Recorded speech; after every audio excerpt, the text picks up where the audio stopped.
নমস্কাৰ। আজি ভূপেন হাজৰিকাৰ জন্মদিন, ল'ৰাৰ স্কুলত প্ৰগ্ৰেম আছে, সেইকাৰণে আমাক পেৰেণ্টছকো মাতিছে, যিহেতু যাব লাগিব।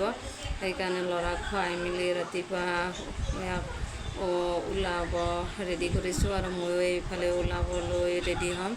আৰু ঘৰৰ যিখিনি কাম কাজ যে আধা কৰিলোঁ আৰু আধা কৰিব লাগিব, দৌৰা দৌৰি হয় যিহেতু।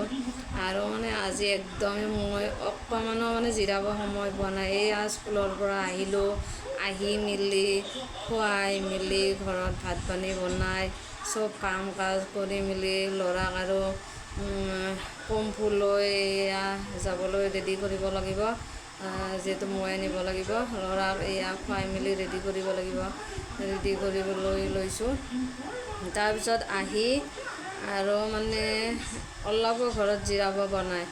আমাৰ ওচৰতে এখন পাৰ্ক আছে, পাৰ্কখনত ভূপেন হাজৰিকাৰ জন্মদিন বুলি ইয়াতেও উদযাপন কৰিছে। সেইকাৰণে ইয়াতে যিহেতু চলি আছে, ওচৰতে হয়, তালৈ লৈ গ'লোঁ। তাতো 2 ঘণ্টা থাকিলে, গতিকে একদম আজি মোৰ ৰেষ্ট নাই আৰু অকণমানো জিৰাব সময় পোৱা নাই। অকল পানী গোট খাই আৰু লৈ গৈছোঁ ঘৰত সোমায়ে।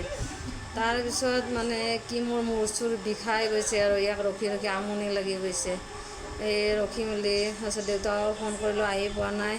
গতিকে কৈছে অলপ সময় ৰখি দিয়া। তাৰপিছত ঘৰত আহি ভাত পানী বনালোঁ। কালি ভিডিঅ'টো আপলোড কৰা নহ'ল, সময় একদমেই নাপালোঁ। আপোনালোকে বেয়া নাপাব। যদি ভিডিঅ'টো ভাল লাগিছে, লাইক কমেণ্ট আৰু ছাবস্ক্ৰাইব কৰিবলৈ যাতে নাপাহৰে।